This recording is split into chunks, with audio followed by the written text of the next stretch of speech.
This video is brought to you by eToro. Now, you may have seen that eToro sponsor a number of Premier League clubs, and you might be wondering, who are they?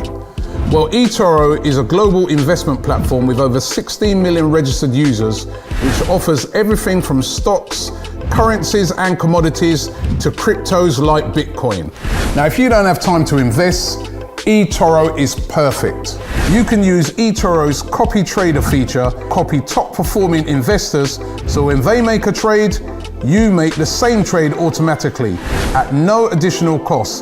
So if you're looking to start investing and you want to find out more about eToro, then click the link in the description and get on it right now. Hi and welcome to the AFTV pre-match build-up show with myself, Cecil Jee, and my guy James B. And we'll be looking ahead of the Everton game today against Arsenal. But before we start, listen, I want you guys to go onto the AFTV.mobi app and check out the poll that we have on at the moment. I don't know if you can do you want to remind about the poll. What is the question for this week's?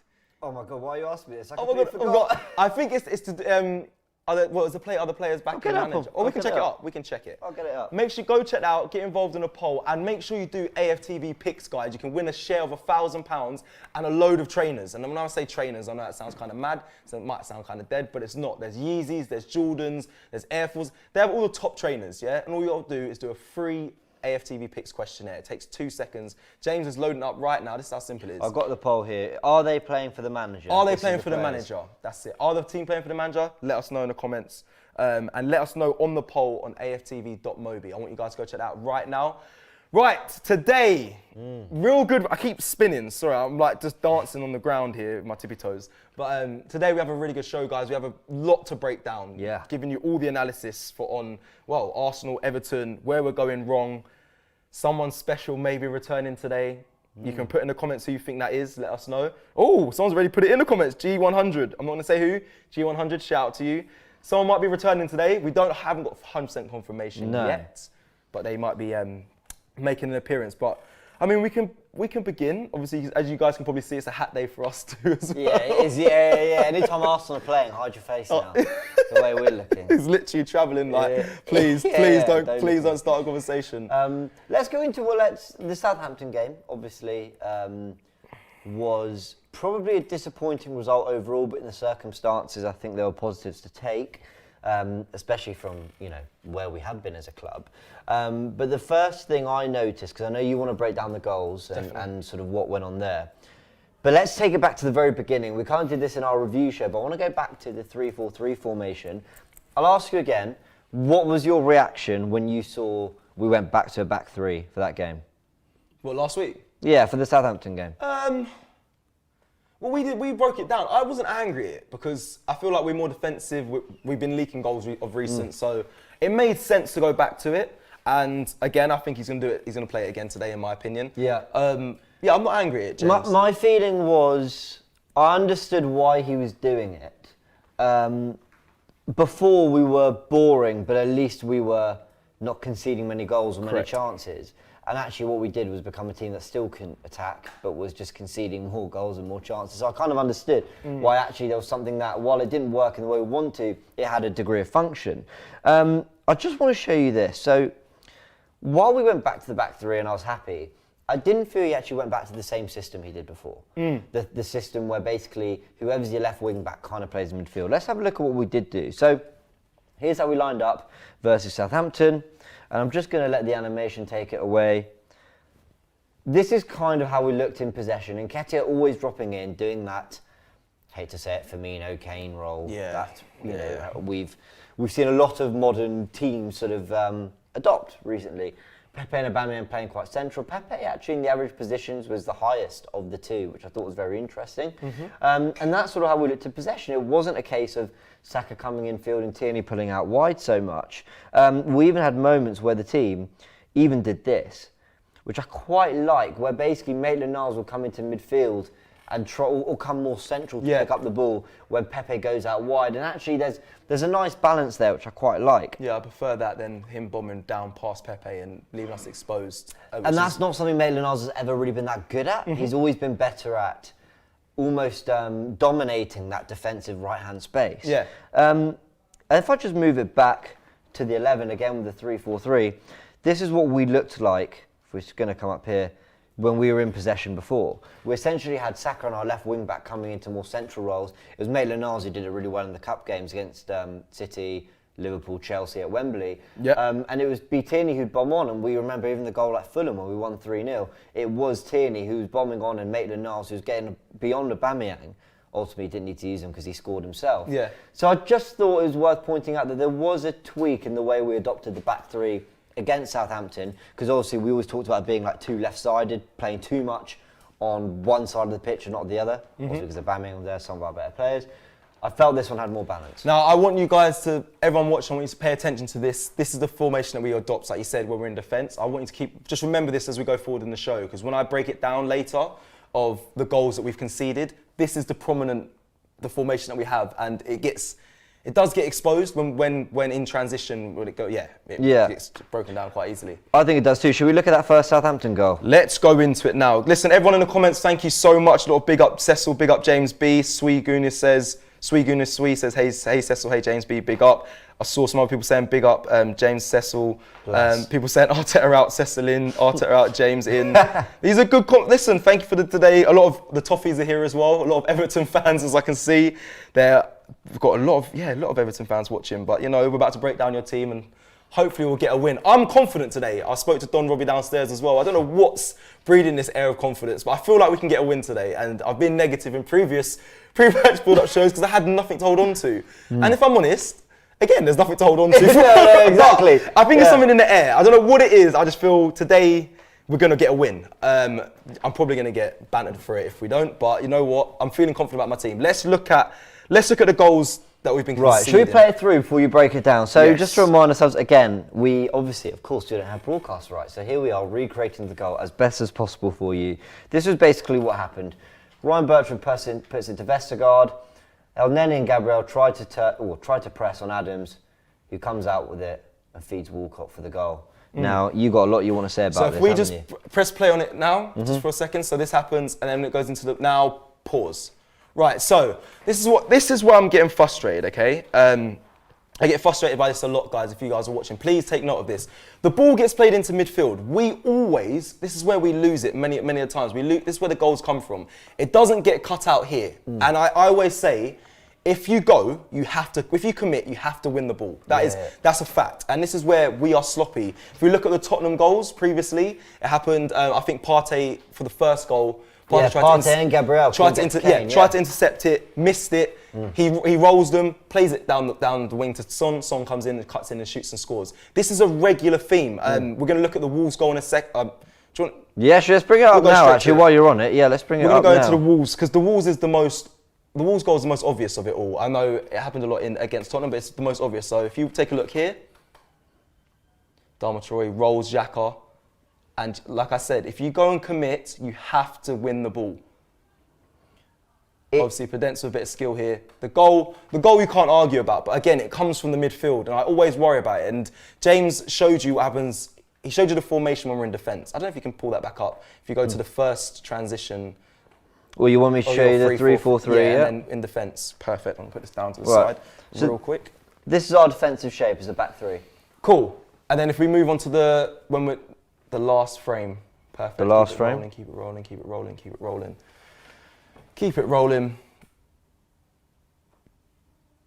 Lovely. So this is going to be it here. So if we punch in here, so this is where obviously the players will change throughout, depending on the formation or depending on the player selection. But it's these three or this midfield section where most players get attracted to the ball. It happened in Tottenham's first goal as well. It was more further up the pitch where we all got attracted to the ball got played out, and then we conceded from it. But this is what happens. If these players, it's normally one of the two, and the midfield player normally get attracted to the ball.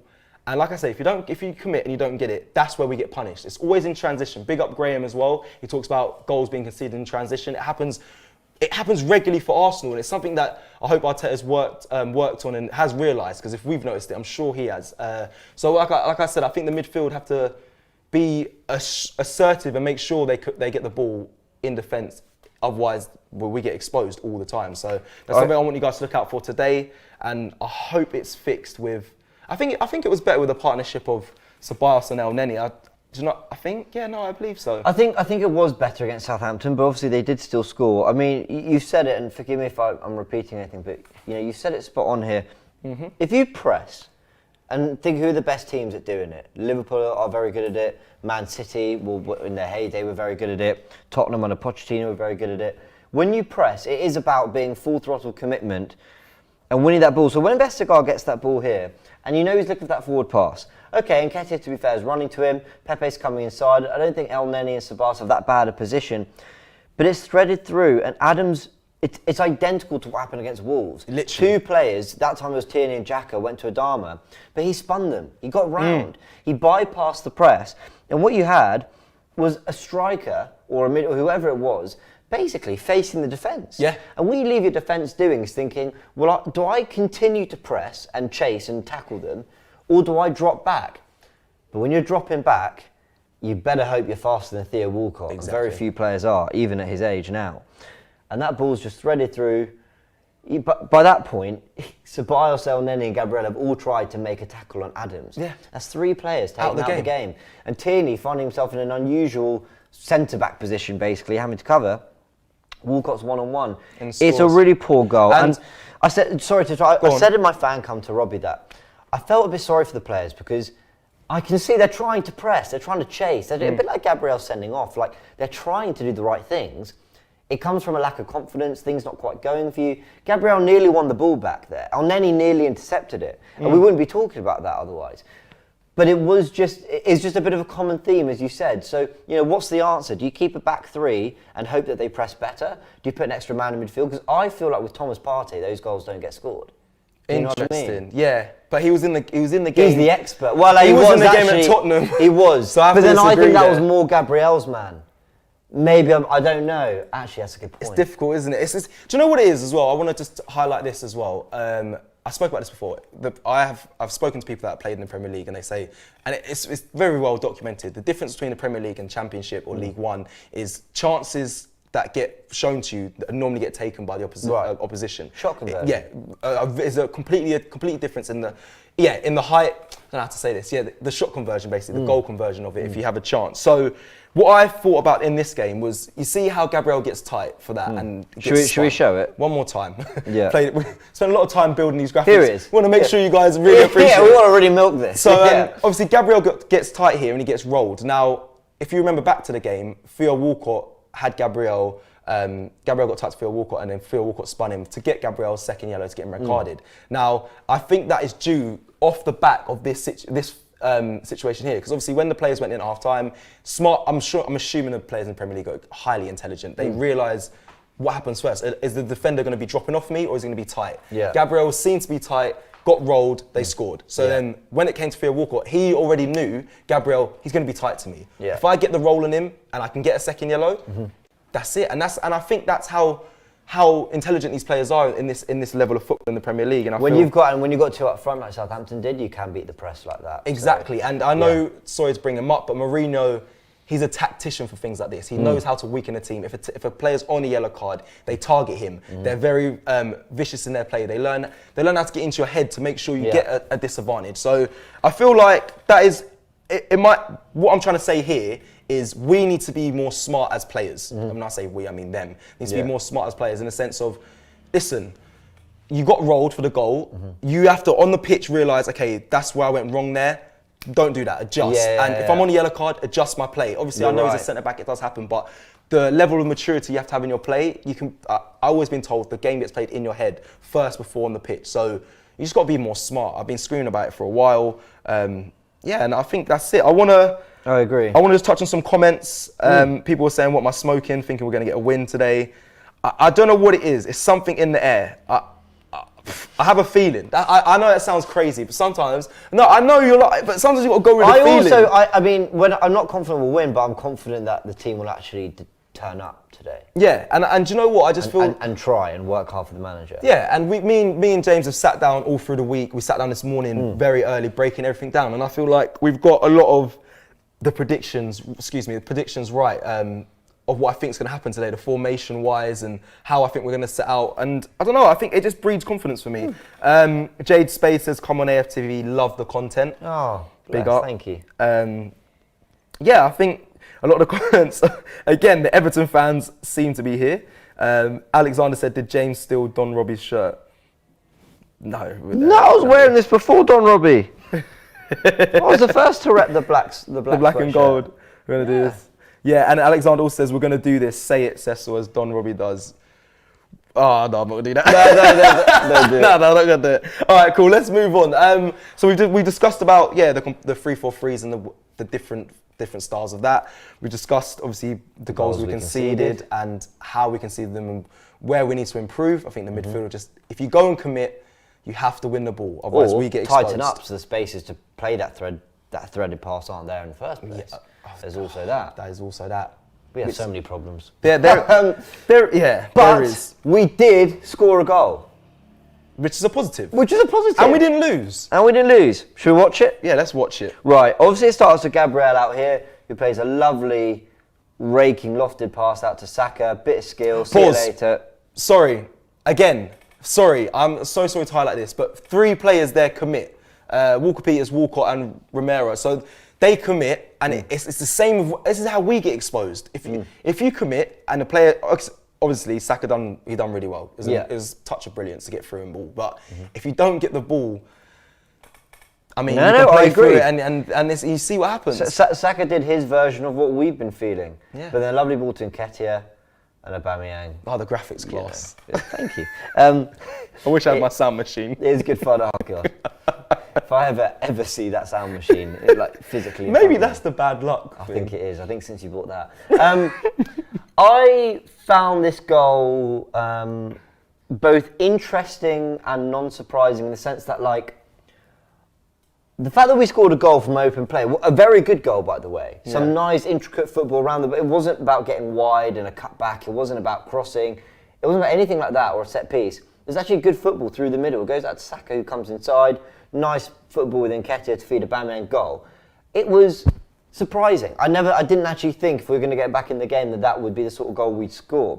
However, I think it's a product of a couple of things. Firstly, the change to the 3-4-3 that Arteta obviously deployed. By now having Nketiah or Lacazette, whoever you want, a better hold-up striker than Aubameyang in that role, you're able to have what you had in this moment here, which is that Nketiah dropping and the run of Aubameyang, who's coming from that sort of left inside forward role. That's the first thing you get. The second thing you get, if I can just take this back. No worries. Why you do that? Mahesh, thank you for your super chat. Please find out any records never broken against Arsenal to date. We do a stats review, stats preview show. Please check them out because we spend time, we get the stats sent and we really break them down, and they are actually very fascinating, and they do get broken by this poor season, this inconsistent season. But there's some that are just so fascinating before we were even born. And it also says today, he also says Iwobi will have his match of his life. And it always happens. The players at Arsenal come to haunt us all the time, ex-players. But go on, carry on.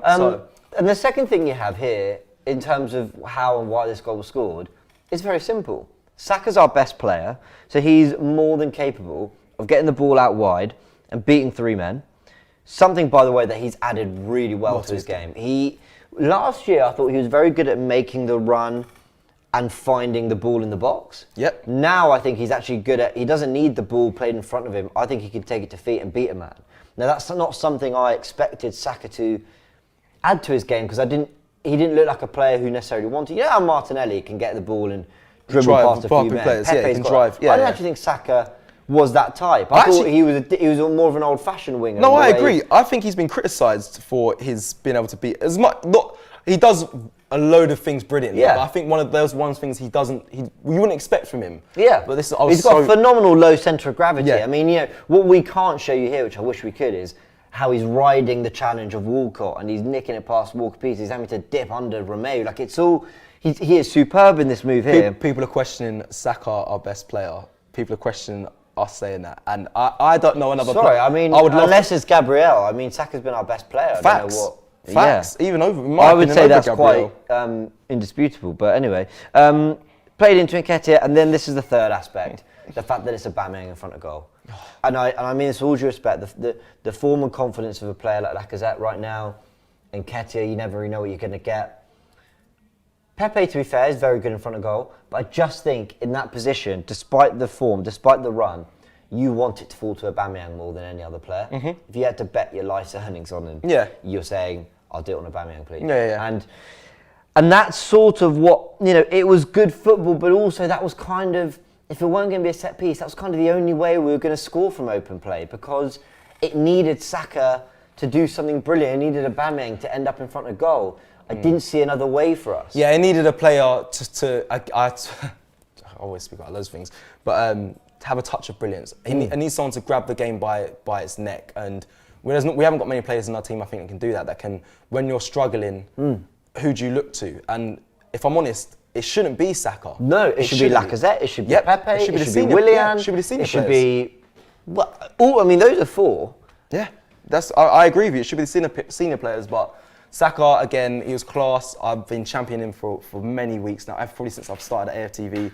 And I'm happy for him, I really am. And that's what we need. I think we need more of that within the team. We need more leaders. We need more people that can grind a result out or pull something, the touch of brilliance within the game. It needs to happen more often. And hopefully we'll see that again today. Yeah, agreed. Well, that's pretty much it on that goal. So that's that. I'm going to just have a look at some comments here, because I think there is some nice ones. Dear Hunter says, play David Luiz, he's good. I agree. I like David Luiz. Massive Mock says, peace, love and happiness to all. Big up. Love that sort of comment. DJ Ray SA says, Cedric to start. That's a question I have on Arteta. I think Cedric should play more within the Premier League. I don't believe he'll start today. I think he should too. I think he just needs to be more involved, but again, I'm not the manager. Contact 20 at Calvert-Lewin. As a United fan, don't get overconfident, lol. They are still a decent team when they bother to show up. Agreed. I think Everton are very inconsistent. However, Calvert-Lewin's in the comments. Apparently so. Calvert-Lewin says, I love and respect Arteta as a player and as a person, as a manager. For Arsenal, it is just too big for him. Hey, I ain't saying I hate it, because we are the ones benefiting, so Arteta in for me. But I have a feeling it's not the real Calvert-Lewin. Nah, I think he's a bit busy right now. Yeah, I'm sure he's probably preoccupied. I think let's move. Should we talk about Everton? Yes. Let's talk about Everton. Yes. Everton are a funny old team. Yes. I'm going to talk about Everton of the last 5 years, because I think they're borderline impossible to analyse. They spend lots of money, a lot of money. 50 million went on Richarlison. I think a good 20 odd million went on Gomez. Keane was 30 something million. Pickford was 30 something million. Mina Iwobi was 35. Sigurdsson was 50. I mean, now I'm looking at it, I'm like, okay, yeah, wow. no, they spend money. No, they spend money. And actually, over the past 5 years, they have been spending money. They've been spending a lot of money trying to close that gap, and they never really have. Now they've got a manager in Ancelotti who can do that. I've always been underwhelmed by Everton as a team. I've always thought the amount of money you're spending and investing, and some of the managers they brought in, I just thought, Ronald Koeman, I thought he was a good manager. It didn't work for him. Silva, what's his name? Marco Silva, again. I know he came in on a slightly fraudulent, reputation. But actually, again, he wanted a high press and he wanted to play expansive football, and it didn't work for them either. They then had Sam Allardyce, which was nuts when you think about that. Yeah, but the players that he had at that time as well, it was very interesting. It was really strange. That was the appointment they made. And now they've somehow ended up at Carlo Ancelotti, which I kind of understand. I like Carlo Ancelotti as a manager, you know. I mean, Ancelotti is one of the greatest of all time. Yeah, I like his style of play. I like how he conducts himself. It's just... I look at this team, and I might really, really regret saying this. By the way, this is the 11 that started, apart from Alan, who's injured. This is pretty much the team that started and beat Leicester away. This is where I'll start by complimenting Everton. Firstly, that's a pretty sturdy back four, that. I mean, don't get me wrong, they're not going to... I mean, usually Digne will play, he's not available. Godfrey at left back. But that's a pretty sturdy back four. And then that midfield three, that will work hard. Sigurdsson, Decore, Gomez, that's athletic, that's dynamic. That's going to be difficult. And there's also plenty of creativity. You could argue that midfield three would start for us. 100%. It has a good balance as well. Like, I think Decore and Sigurdsson mainly, they tuck round, and then Gomez gets kind of the free roam to do what he needs to do. Sometimes Sigurdsson breaks forward as well, but they've got protection in front of the defensive line. It's a strong midfield. And then when you go to the strikers... Right, and then you've got Richarlison, Calvert-Lewin. And I'll highlight Iwobi because he's been playing very well recently, although albeit inconsistent. And we know him very well as Arsenal fans. That's a very strong front three. And I'm thinking, okay, there's there's something to work with. I can kind of see why they beat Leicester 2-0 away from home, a very good result, and beat Chelsea. Like, you're looking at it, you're going, right, I see it. Like, I get it. But now I'm going to be critical of them. Interesting. Here's their last 6 results. Yep. Now let's zone in on that Everton and Leicester, that Chelsea win, that Leicester win. I'm not taking anything away from them because clean sheets against Leicester and Chelsea is nothing to scoff at. That's very, very impressive. Most recent to... yes, Leicester being the most recent result. So. Cool. However, just to clear up for the 2 goals they scored, Richarlison scores one from distance, all his work. It wasn't like Everton did anything special to get up the pitch. It was Richarlison getting the ball, cutting in and scoring a very, very good goal. The second goal came from a bit of a fumble at a corner where, you know, bit of pinball football, ends up in the net from Holgate. Yeah. And then against Chelsea, it was a penalty. You know, once you go 1-0 up against Chelsea, you're probably going to sit back and protect what you got. So I'm thinking, well, whilst those 2 very good results, they didn't do anything spectacular to put the ball in the back of the net. They weren't sort of brilliant team goals or anything like that, which, by the way, we've seen Everton scoring. So that's not me criticising. I'm saying, I don't want to say it was lucky. It wasn't lucky. They obviously played very well, but there was an element of things kind of went their way. You know when Tottenham beat us? Yeah. And they obviously played well, defended resolutely, and they were superb. But they also scored 2 kind of freak goals a little bit. I think you could apply that a little bit to Everton. When you then go back a little bit through their run, they drew 1-1 at Burnley, who've been struggling lots. We lost to Burnley, I know. I'm not here analysing us right now. We know we're bad. I'm just trying to evaluate Everton right now. They scored a very good goal to get back in it, but they struggled against Burnley. They then lose at home to Leeds. Leeds were very good that day. They beat Fulham, who were in bad form, 3-2, but again, it was a bit touch and go there. They were looking a bit leaky. And Man United, who came into that game in terrible form, they go 1-0 up and still conceded 3 and lost. I don't know where I am with Everton. Not just now in the last 6 games, not with what they've done the last 2 results, not just with their players. I'm talking as a club the last 5 years. Yeah. I don't know what I'm going to get from them. Yeah. I don't know if they're going to batter us 5-0 or if they're going to lose 2-0. I don't know what I'm going to get from them. So it's going to be fascinating. It is similar to Arsenal though, in the sense of I don't know what I'm going to get with them either. However, you are right. The Everton's inconsistency levels, the spectrum is just all over the place. Probably actually worse than us, but I don't trust them. Yeah. Like, as a neutral, not judging them now as a rival and opponent. Yeah. I don't know. I don't trust them to come out and deliver a great performance. They might. They really might. But they also might completely flop. And that is what's so fascinating about this team and why it's very difficult to analyse what we're going to do against them. I basically think if they get the first goal, I think we're going to find it very, very difficult. Because I think they'll tighten up. Agreed. Just got in my ear here. So we have like 7 minutes left. So we should move on. We're going to move on to the Martinelli, the breakdown. A man who he may be involved today. That's all I'm going to say. We aren't the AFC Bell. Is that who it is? Yeah, we're not them. No, we're not the AFC Bell. We're not the AFC Bell. No. We haven't got any connections in the club. But however, we are. I don't know. We have a slight inkling he may be involved. There is reason to back it up, but we might see him involved in the squad today. But I'm going to let James break it down because I know he's been excited to tell you. Well, I've been waiting for a while to chat about Martinelli.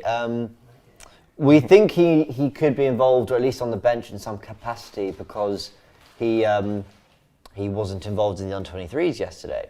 Some of the players that were Saliba, Mari, Chambers, Balogun was, Smith Rowe wasn't, interestingly enough.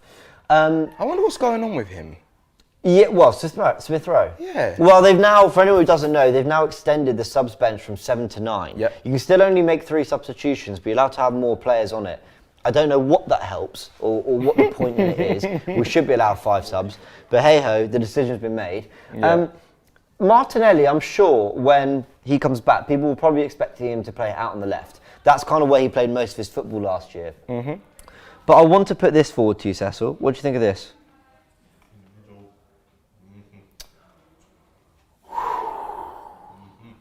Is there something in this for you? Yeah.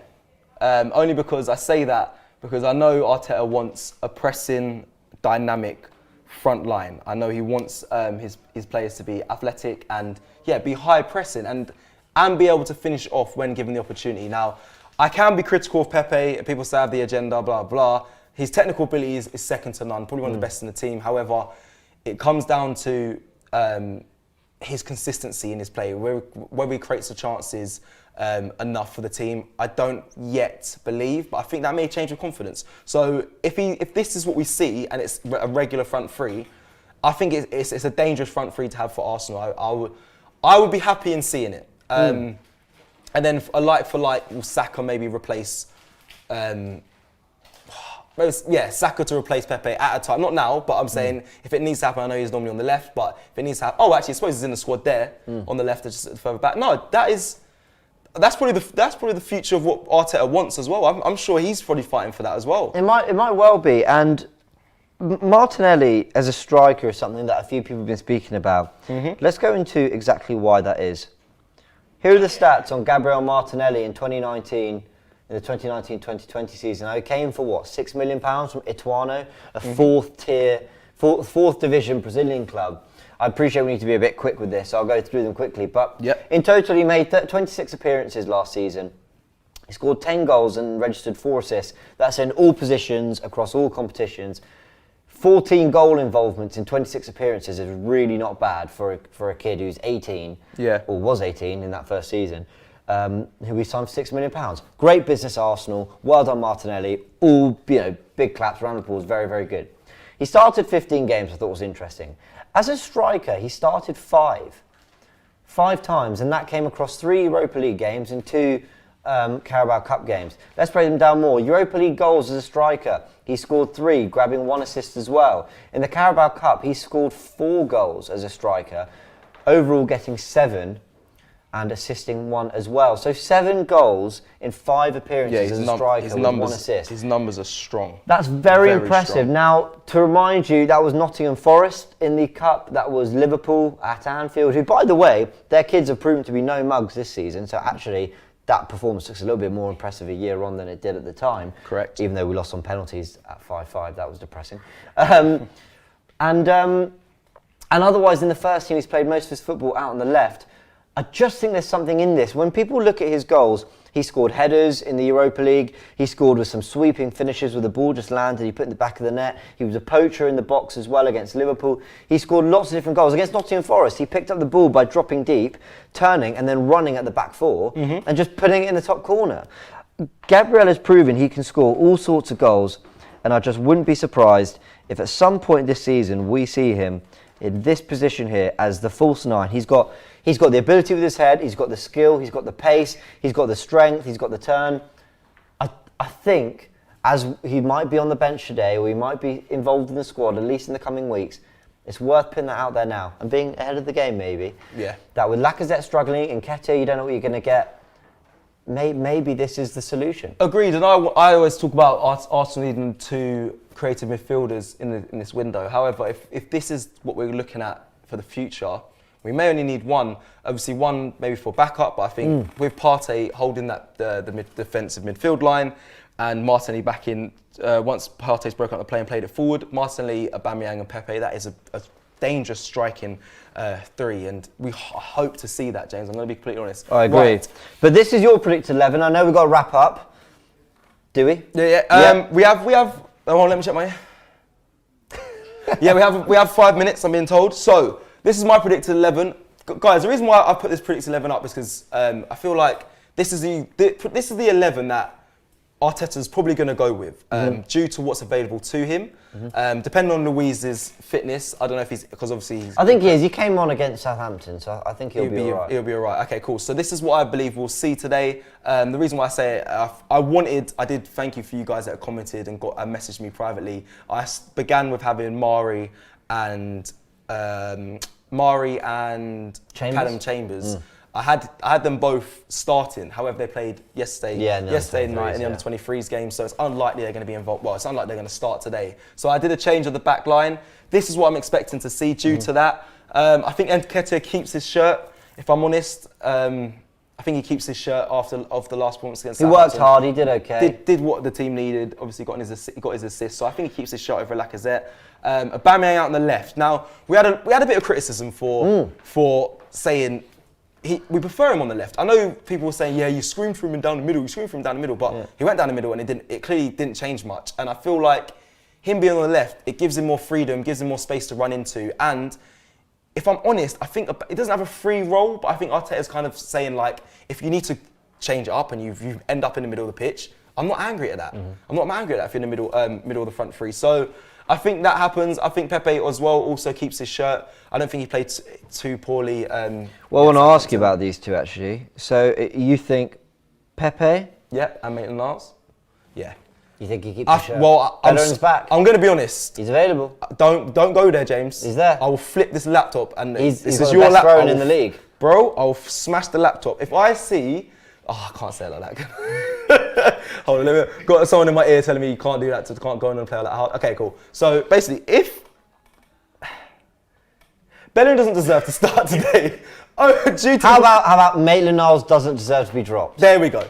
Maitland-Niles doesn't deserve to be dropped. You may disagree with me in the comments. I don't know. If you do, you do. No, look, I thought Maitland-Niles was class. He had a great game. He had a great game. He wasn't bombing on as in the way Bellerin might. Yep. But that's fine. We didn't really need that for that game. I thought he was very defensively sound. I think Pepe should keep his place just because even when he's not doing much, at least he poses some sort of threat. I think Willian's been really poor. I agree. David Luiz comes in. Yep. Ceballos and El Neni, their partnership, I actually think was good. It was good. It was all right. I think Ceballos had a great game. If I had it all my way, I'd make one little tweak. Really? Oh, okay. Okay. I'd do that. I like Cedric being involved. I think he needs more. I think Bellerin should be, when I say dropped, I mean out of a plane. And dropped that deep. As in that deep, not harshly, out of that deep. It's going to be memed. Dropped out of a plane that deep in the team that Cedric should be in front of him. This is what I'm trying to say. He should be. Oh, you mean he should be third in line? So he should be third in line. Appallingly worded. Terribly worded. I'm so sorry. Yeah. Didn't mean to come out like that. As in, he should be that deep in the squad that I think Cedric should take his place. I think Cedric has looked quite good and he should. You're nuts. And Cedric should start and Maitland-Niles in midfield. That's what I'd look for. But yeah. Right, before we go, I just had some super chats that we may have missed. So I'm just going to quickly smash through them.